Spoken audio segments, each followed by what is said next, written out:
Hi, my name is Mark, and I met JR in 1970. I was a Oriental philosophy major, and I had a feeling I had to come back to California. I was in Colorado to meet a master. And what year did you meet JR? 1970. And so I came back and went to the last seminar of before he took his summer break. And you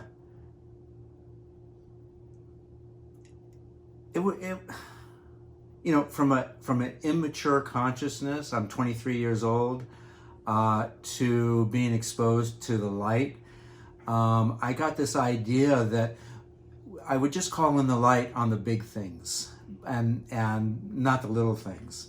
And my mom and dad and I sailed the boat to San Francisco that summer, and from Los Angeles, Marina del Rey, and we were locked in the fog the entire way, and we were in danger of running aground or being run over by going north in the southbound shipping lanes and stuff. So at one point I said to my dad, I'm going to call in the light, and I didn't know really what that meant.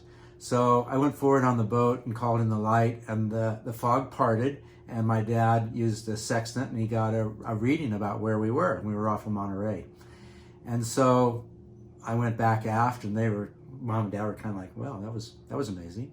And I did it 2 other times during that trip. So when I went when Jared came back from his trip, I went to seminar, and I thought, well, cool, I know how to call in the light. And then it dawned on me in the subsequent, couple of months that, no, you use the light everywhere, all the time. And it's like, wow, really? So I was learning about grace as opposed to living under the law, which at that point, I didn't know the difference.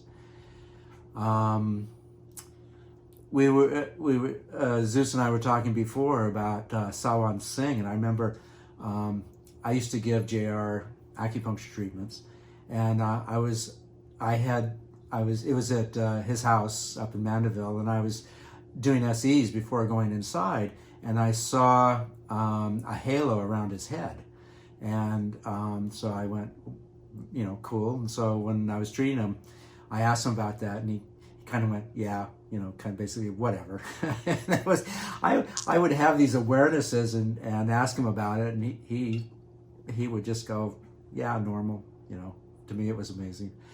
So I asked him one time about Sawan Singh, because the Path of Masters in Bees, India, and the Sound Current Masters, and I said, did you get initiation from him on the other side? And he said, no, I accessed the line. And then he said, I accessed several lines. And he didn't say anything after that. And you know how it is with JR, you get in this reverie, and you think later, oh, it would have been very cool if I had, asked a bunch of questions. But as he has stated, you're in front of the Lord, and you're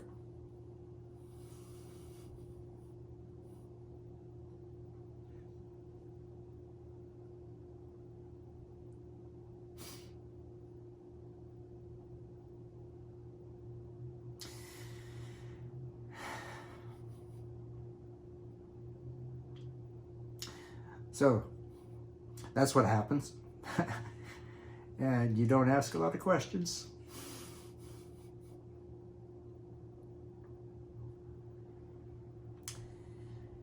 So, the idea of doing and being, just talking with Zeus here about, he says, he doesn't do anything unless he's inside and checking with JR. That's where we're all going, right? We check inside, and Lord, where do you want me? And, then we're really in grace, and I remember this one quote JR had. It was, we can't really be co-creators because we have physical bodies, and God is infinite, so we cannot be there. But what God wants for us is us to fulfill ourselves. And then God is happy with that. Or I don't know if happy is the right word, but God wants us to fulfill ourselves. So how else can we access how to spiritually fulfill ourselves unless we go inside to that place, the soul that knows our karmic path and how to fulfill ourselves and what abilities we have, and listen from that spot and then move from there. If we look at Enoch, they used to say Enoch was not the patriarch because he didn't do anything of his own volition. He listened inside and then he moved. I'm sure Joan of... And who's Enoch? Explain that. Enoch was one of the Jewish patriarchs, and we know him as a traveler type energy, and so think of Joan of Arc. How did she know who the king was when they tried to fake her out? How did she know to do what she did? It's like one has to access their, my interpretation is, their soulic energy to be on purpose, but things are effortless at that point because, as we're well taught, we're not doing it, and so I'm in the healing profession. So if I want to heal, I know that I'm not a healer. I might facilitate, but I go to the Father and say, hey, is it okay? Is it clear for this person to be healed? And because we don't want to mess up, take away the karma. If the karma, they still need that experience. And then I can see them in their perfection. And the perfection I see them in is what God has for them. So it takes the stress off of me because, again, I'm not doing it. Here's an example. I was doing IHOP, and I always would take something that JR gave us and then say what's true in my universe to back it up. So in quantum physics, they say that we're 99 point and then 7 zeros percent space. So if we look at an atom, we're basically space. So then what's in the space? So, well, I have to go, well, God is love, and his action is loving. So within this space, it's got to be love. So if I stick a needle, and I did this in IHOP, I grabbed a guy who said, sure, you can use me. And he had never had acupuncture before. So I stuck a needle in a point in the shoulder, accessing what the scientific modem of that particular point was. And he said, yeah, okay, I felt it a little bit, but not much. And, my shoulder was fine, so whatever. So then I said to the class, I said, okay, I'm going to go after the spirit in the point. I'm going to go after the 99 point whatever percent. Stuck a needle in, and this guy in that instant revealed his soul to me. And I'm in front of the class, so I started crying. It was sacred. Wow. Gareth says God is intention. I didn't know what that meant when he said it. It took me decades to figure it out. In Chinese, when you write intention, the bottom radical in the character is the radical for heart. And so we have to go to my interpretation then, have to go to the heart to get our intention. I mean, we can have all kinds of intention. The basic self can have intention, whatever, our consciousness. But real intention comes from attunement to the spiritual heart and aligning the three selves. So then I go, oh, okay, God is intention. Yeah, because I go to that part of myself. And it's interesting that the character for will, the radical underneath, is also the character for heart. And so what is our will? The adrenal glands and our ability to motivate through life, get up and go, do something. But they say in Chinese, there's not much difference between the intention and the will. And at some point, they're almost the same. And to me, that's beautiful because, intention without works is fallow, so we have to have the ability to move on stuff. So yeah, go to the 99%, and I think we're good. We're good. So this brings us to, it's so funny because I flashed on when I first met JR. He says you need to go see a guy called Mark Holmes at Baraka. Oh, And interesting. then you gave me all these herbs, and then and here we are. It's Yeah. kind of interesting.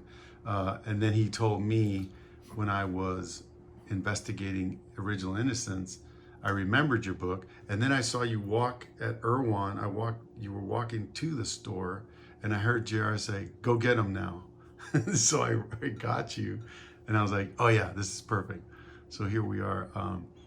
And I had the same experience because I was going to go to Erewhon, but I was told not yet. And I waited an extra hour before I went there and parked in a whole different area. So if I had parked in my normal area, I would have taken the elevator down and not run into you. So anyway, yeah, we were both listening. So I've seen you over the years. And so here we are.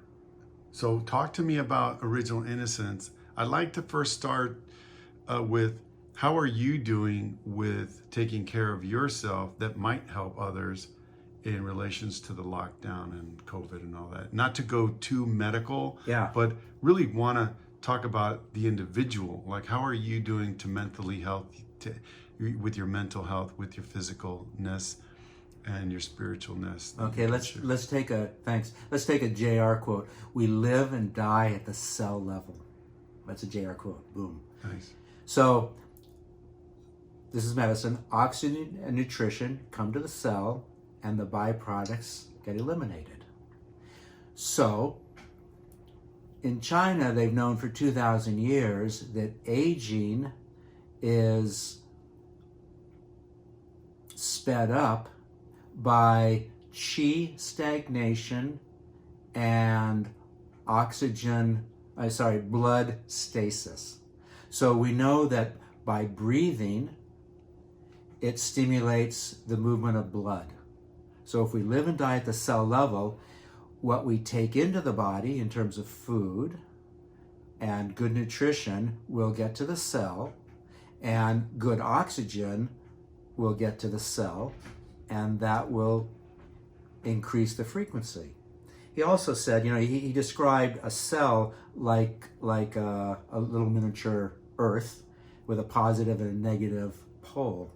And so he said, if we're stressed out, over emotional, eat crummy food, it will corrode the poles, the positive and negative poles of the cell, and the cells will not function optimally. So we can go 4 minutes without air, we can go 10 days without water, we can go 30 days without food. So for me, oxygen is more important than water or food. And not much in our environment. People don't talk about oxygen very much because there's not much money, because it's free. So, here's interesting. Spirit comes into the body first through the breath, then it goes into the nerves, then it goes into the muscles, then it goes into the bones. And that's what Chinese medicine has said also. So we want to have breath. And then if we're doing Path of the Masters, when do they say we're supposed to do our SEs? From 3 a.m. to 5 a.m. Mm-hmm. In Chinese medicine, the source point of the lung on the wrist starts the 24-hour cadence of all the qi through the meridians at 3 a.m. and goes till 5 a.m. in the lung meridian. So what is our lung? It's our immune system. And with COVID and the lockdown, people are wearing masks. It's like, okay, we're breathing back that carbon dioxide, not good. Not exercising, not good. Locked up in rooms, not good. Depressed, sorrowful, fearful. What is, not good. What does fear do? Fear consolidates. So it locks down, so there's less energy. So Chinese medicine says the emotions are the number one cause of dis-ease. Wow. Number one. Secondly, the environment. So let me back up. So emotional flooding, when people are just emotionally flooding and releasing, that is a disease. That can create disease if you can't allocate it, put it somewhere, let it go, forgive. By all means. Let's take an example. Let's say I am sad, okay, or depressed. So I'm going to kind of hang my head. I'm going to contract my lungs that should be breathing like this. So my oxygen intake is going to be down. Now, why would somebody be sad or depressed? The emotions have a direction, a directionality, and an action. So if I'm depressed, I'm actually swallowing, and this is going to be a translation from the Chinese, I'm swallowing my pride. But it's not pride like we think, pride before the fall. It's like my good works.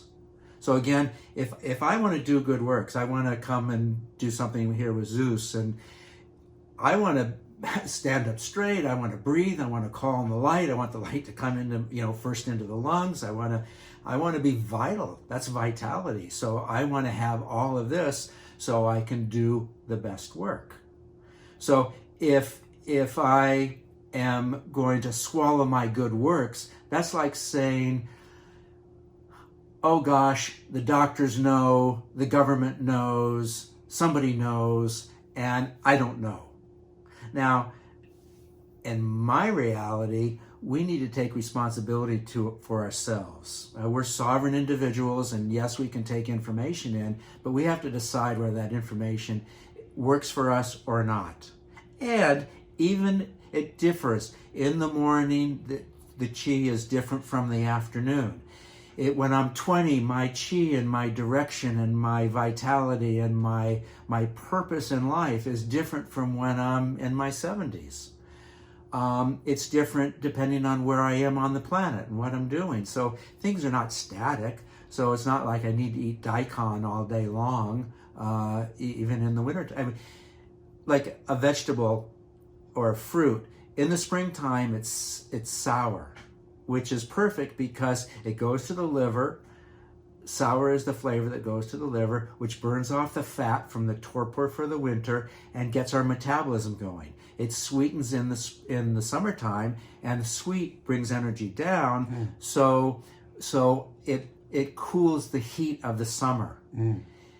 It goes into pungent in the autumn, and pungent feeds the lung. Why do we need it in the lung? Well, it's flu season, and so we need to have a strong lung to work in the flu.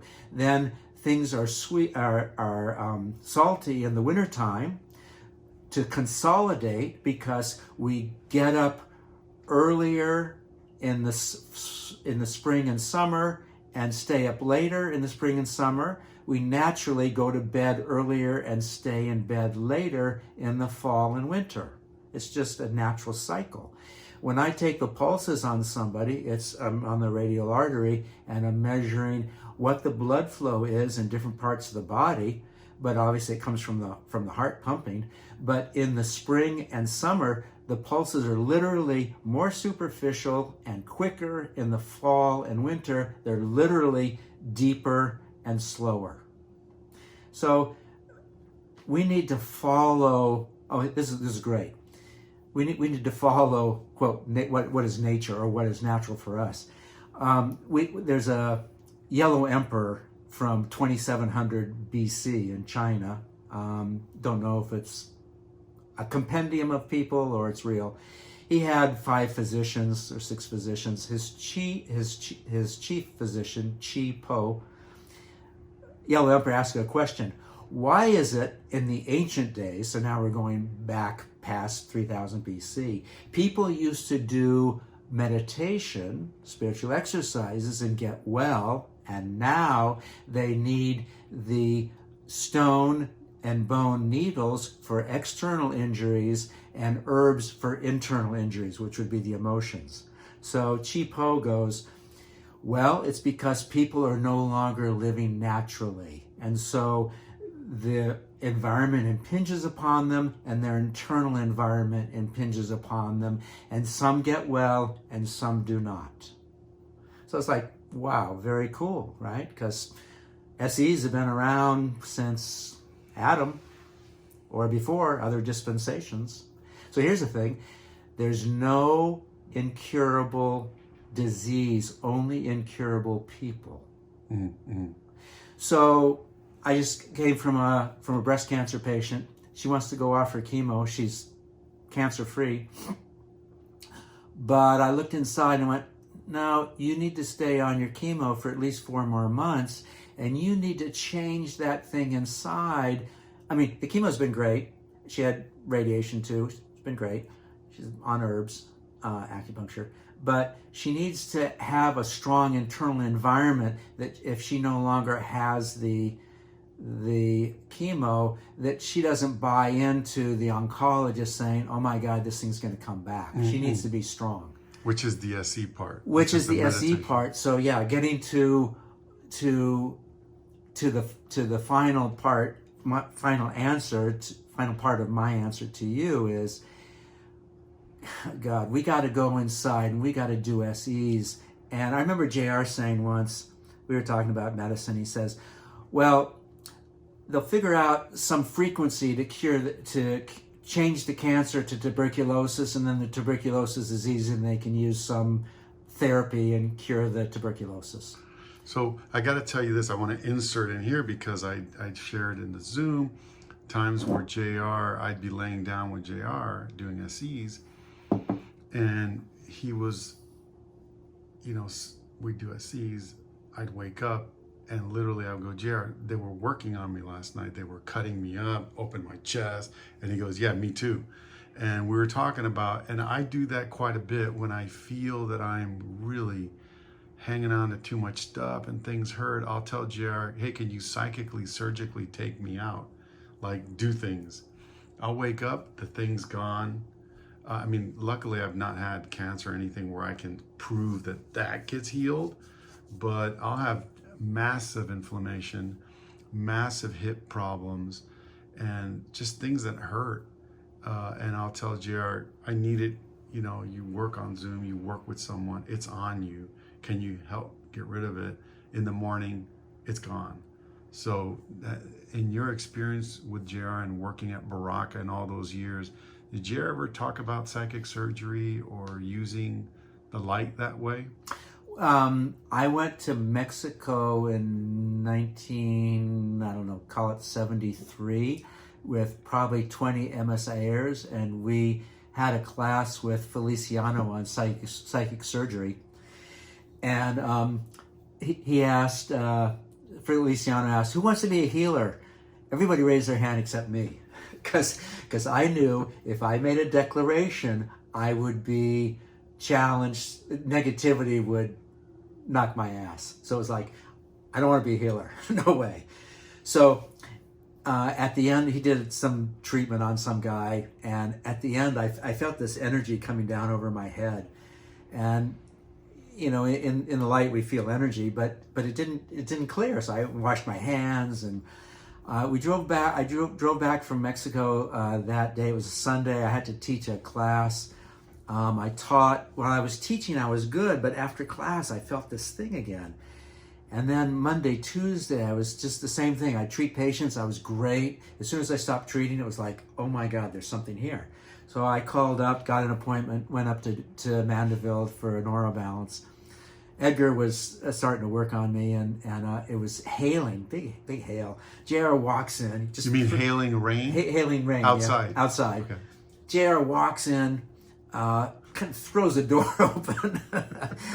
I go, hey, JR, and I told him what happened. He goes, psychic vampire bit your aura.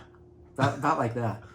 And I go, well, how do I avoid that? He says, with a voice. He says, you learn to handle it. And he walks out. I was like, whoa, okay. So that was cool because, and of course the aura balance cleaned it up. I was great walking out the door. that was great because I travel a bunch, and I've had in Dharamsala in Dehradun in India. I had a guy try and throw a curse on me, and I've been to not Haiti, South Africa, Johannesburg, Joburg. Soweto. One white guy in a sea of 3 million blacks. Had psychic stuff, and anyway, so I've been learning to work with it. So that's been good. I want to relate one thing though.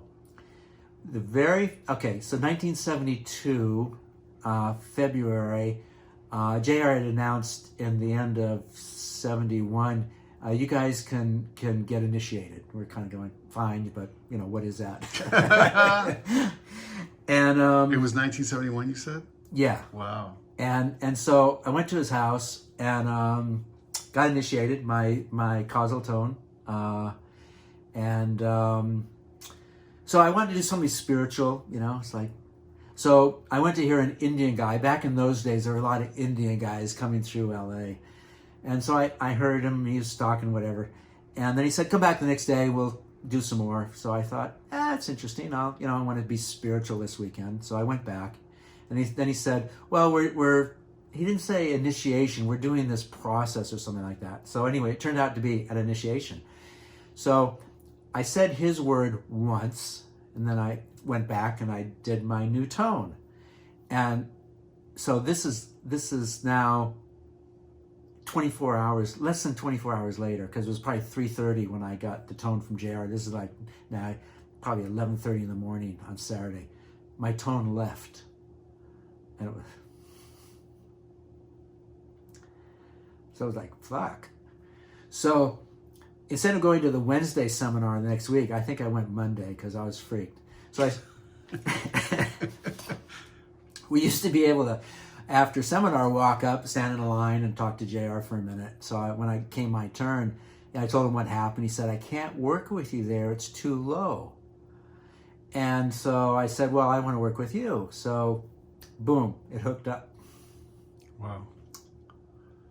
Now the thing about the psychic surgery, I was saying that JR called it that it's like some guys, the boys upstairs with JR, they cut you up and take things off of you. And that's what I'm saying is that. So JR said, I had the ability to do psychic surgery, Wow, Mark. wow. But he said, there's an ego crusher called the FDA. And they'll put you in jail. So he said, do it silently. Gotcha. So I used to, and I still do, I use needles, but I can put the chi or the spirit through the needle. But I can also put my hand on a point and chant into the point and extend my etheric finger down into the body. Nice. And just chant there. And that's worked with cancer. It's worked with other things. It's great. And I don't say what I'm doing. I'm just, whatever. I'm doing, whatever. So the FDA hasn't needed to come around. So I love it. For me, I'm glad you brought me back on track there. For me, doing my tone is the and focusing it is the most powerful, exquisite, effective modality I have. Mm-hmm. I agree. Me too. Beyond. Now here's something interesting. JR has said that the basic self is the most underutilized healing mechanism on the planet. I talked in IHOP about this. And makes sense, right? The high self gives information to the basic kicks it up to the consciousness, and then we start making choices. So with patients, I have dropped inside, and I always call in the light. I call in, Father, Mother, God, ask for the light of the Christ, and the Holy Spirit, and Traveler, Preceptor, JR Consciousness before I start on anybody, even if they're not in MSIA. And I say, hey, listen, this is for me, not for you, so, bear with me. Because I want to be good. So I'll often the person's communication, even MSIAers, between the high self and the basic self is not very good. So there's something blocked there, and then sometimes the basic's not giving the information to the consciousness. So if I get the basic self on board, then I go, this person can heal, because that's the basic self's job. So I could say, if the basic self wants parsley, I can say, hey, have parsley. Or if I have the most erudite, impressive, litany of stuff to give the person, the basic self's not on board, yeah, it's not going to work. So basic self is hugely important. And with this COVID and stuff, get your basic self in line, and so that it's not fearful and it's lined up with who you are. I found that to be true with taking care of JR, and then recently Delisle, that they know they're on their way out, and the basic wants to be informed of everything. Yeah. And even though they're lucid, maybe not, maybe so, their consciousness, you must have the basic self. You must tell them everything. Hey, it looks good, doesn't look good, we're going to go here. And then they're 100% with you. Yeah. But if you deviate and it's like you're going to take the family talk without the basic hearing it, they feel like I remember Delisle, he just recently passed, but say around January when I saw him, February, he looked at me and it was like JR looking at me saying, I need to know everything. And I was like, I will tell you everything. Yeah. And from then on, I told the family, hey, he needs to know everything. Yeah. Totally agree with you on that. So good, yeah. So I use the words, we're a sovereign individual.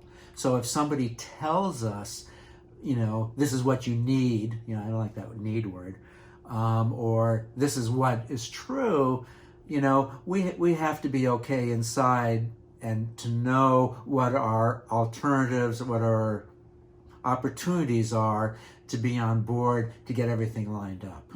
Yeah, So since we're basic self, let's roll into your book, which, your book has been in JR's toilet for years. And I say that because at Mandeville, when I reconstructed, me and Jason, I told Jason make a design. Jason designed it. We had an architect.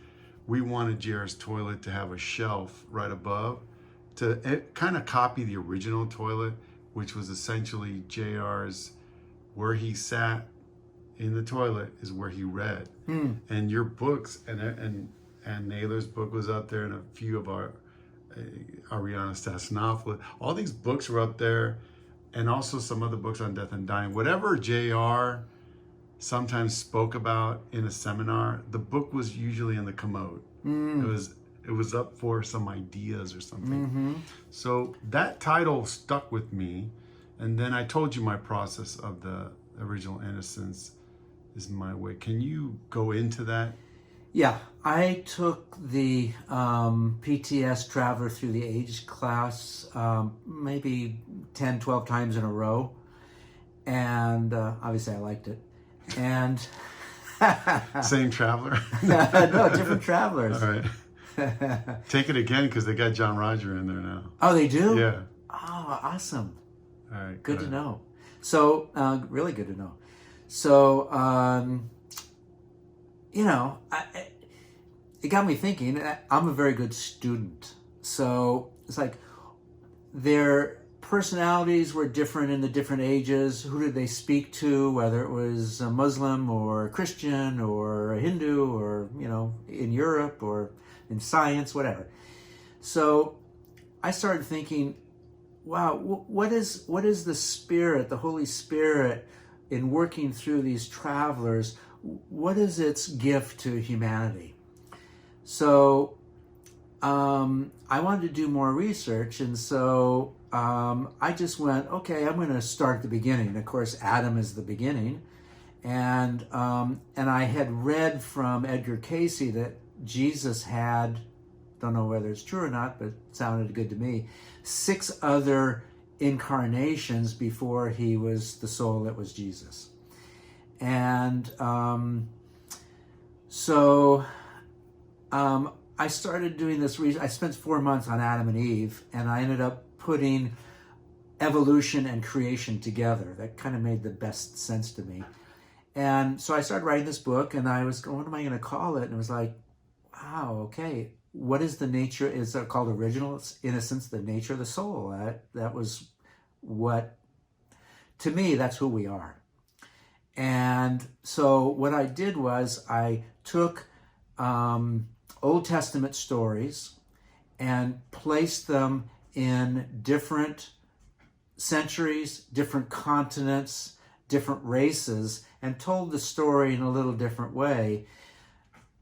The point being, we're all human beings, and we have the choice in any moment to be loving in our high self and inclusive, or acquisitive and me, mine, and closed off.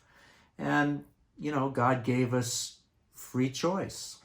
So I figured we're all the same. And the last chapter was John the Beloved talking to his scribe about what revelations meant. And I remember being in Israel one time, and JR turned open to that, and he said, what revelations means is, here comes the Lord. And so I went, great. So when I was writing this book, I put flesh and blood on it, and I had been in a lot of these lives. So I had this, you know, not past memories, but it was not exact, but I could tune into it. And it was interesting because every chapter, toward the 2/3 of the chapter, I have the people ending up doing SEs. So I didn't start off that way, but that's where I go. And I started writing this book. I left Beverly Hills in LA in 96. My karma was finally, I said to JR, hey, is my karma over putting people back together? Because I had taken them apart before. And he kept saying to Baraka, get back to work, or, you know, Beverly Hills, get back to work. So I said, is this a spoiled consciousness, or am I done? And so he said, it's over if you declare it over. So I went, wow. So driving back to Malibu, I cut the cords, threw it all in the ocean, and 4 months later I was in Bali. And so it's like, well, what do I want to do now? So I'm a good SEer, so I was chanting, and so it was like, okay, what did you really want to tell your patients? Yeah, they have a parasite. Yeah, it's like, well, why'd you open yourself up to exogenous energy or whatever? So it's like, I wanted to tell people about SEs, because that, to me, that's our freedom. That's how we get out of here. That's how we move on. That's how we complete. That's how we're happy here. So it was interesting. So that's when I started writing this book, and it took 5 years. And yeah, got people doing SEs. And then it was to be read slowly, because I would put myself in there in the states that I got to in my own SEs, and the awareness that I got. And then I just put it on these other people. So it was a book of, you know, internal discipline. I'm just about to publish a book called Regeneration, Longevity, and Immortality, Alchemy and Chinese Medicine. And in about 400, a guy named Ge Hong wrote a Taoist treatise on the 9 transformations. Now, we know from JR, we have health, wealth, happiness, abundance, riches, prosperity, loving, caring, and sharing. Oh, I love you, Karen. I love you. God bless you. Peace be still. Well, those are the magic words. Yeah, exactly. So, and JR said, MSIA is the only organization on the planet that uses these 9 tenets to live by. And so I had, because I did IHOP, facilitate, I had Marjorie go through and give me everything that JR said about that. But it was only about a paragraph on each one. The Chinese have had, 1,600 years to work on it, and plus multiple people. So they had this litany of stuff. So I take JR, I quote from JR and obviously give him the credit liberally about this, and how to work through our karma, health, wealth, prosperity, career, children, creativity, adventure, and then knowledge, career knowledge, wisdom, and going home.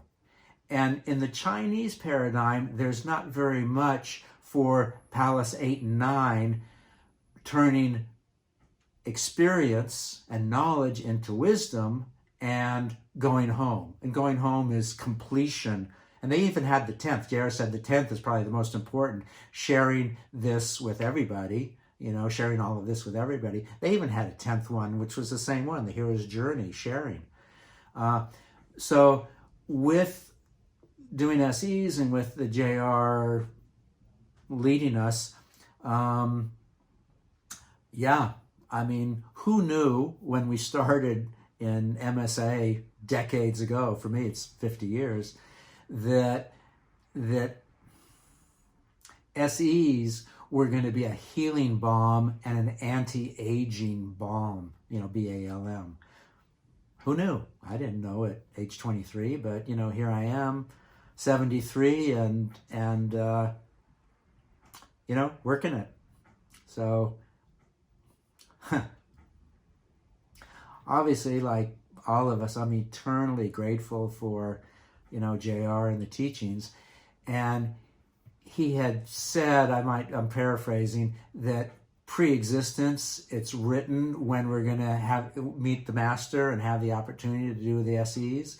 And in Taoism, it's said that it's written in our bones when pre-existence, when we're going to meet a master and have an experience. So it's like, wow, so how much fate and how much destiny? Like, fate's the cards we've been dealt, and destiny is what we do with it.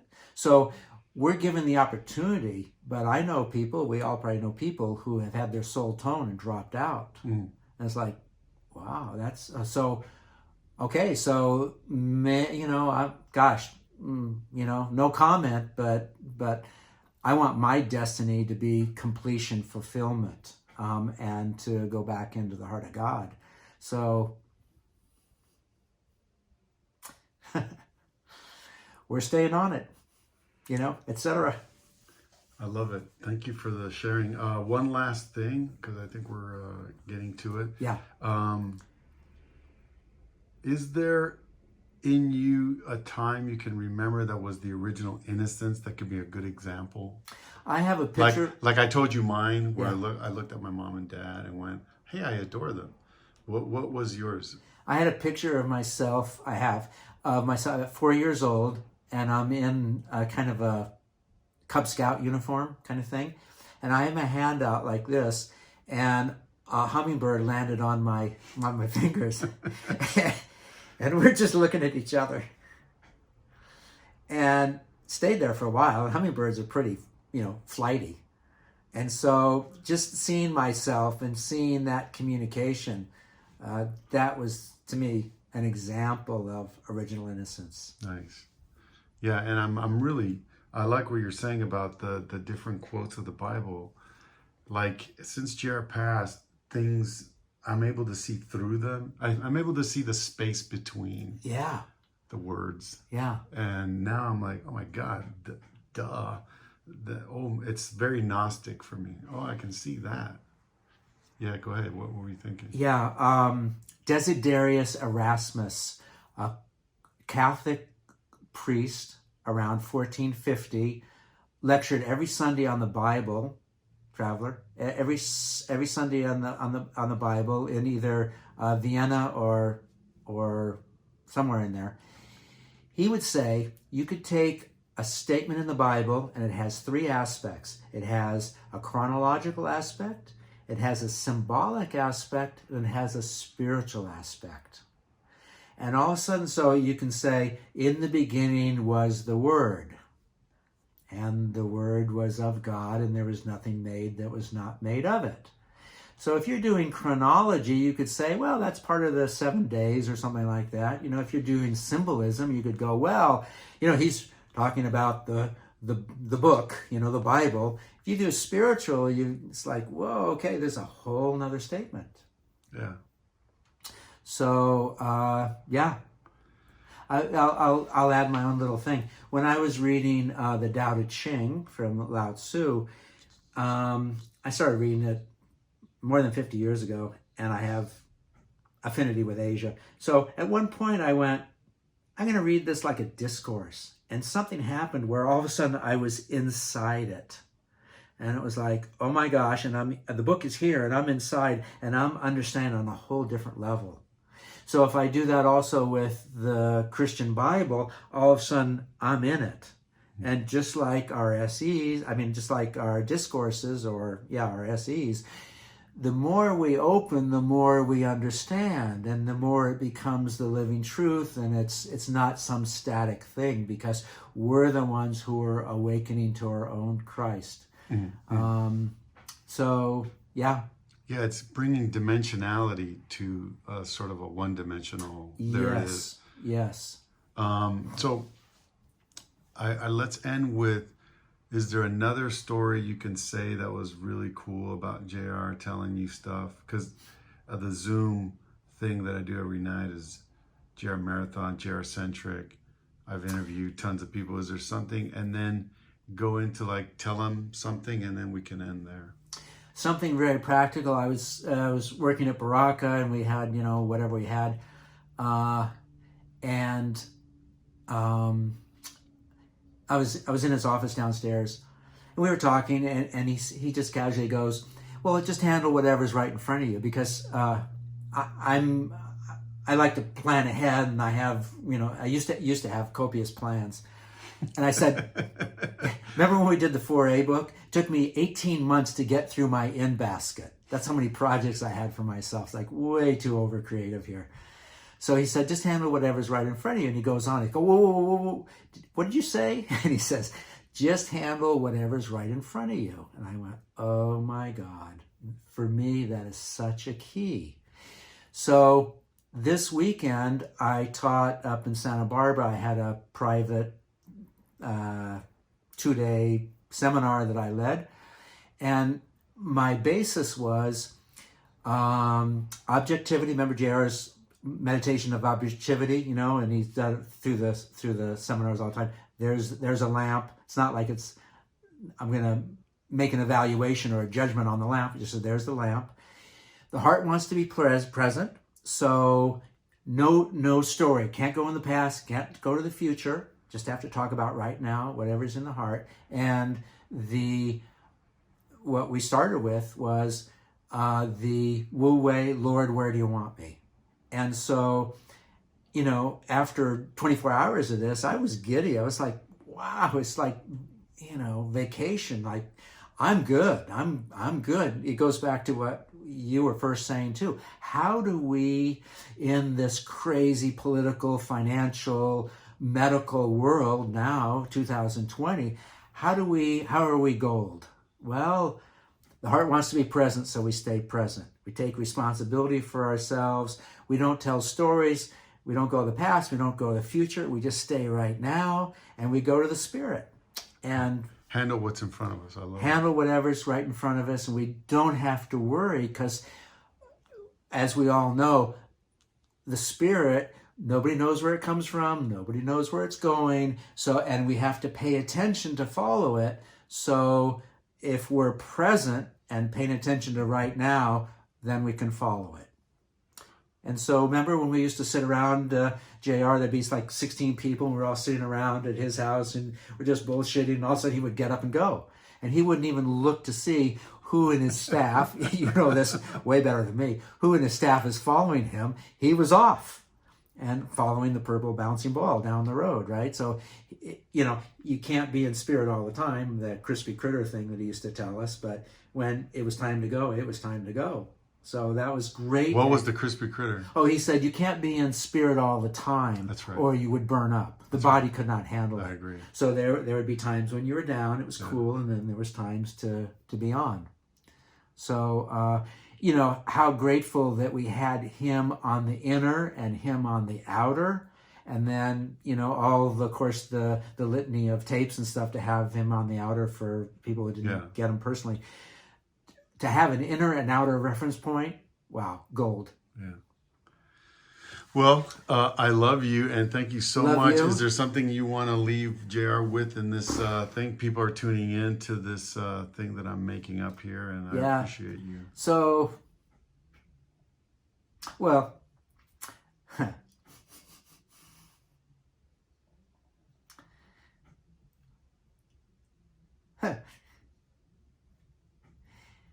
yeah,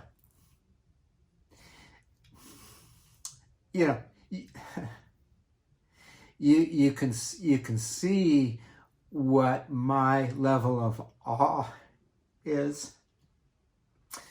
You know, in appreciation of JR and the teachings and all the travelers and, you know, our community. Wow, you know, without it, you know, once we were lost and now we're found. So, you know, it's nothing to say. It's just, you know, it's there. You know, hopefully you can see it. I can. Thanks, Mark. Yeah, love you. See you Bye-bye. soon. Yeah.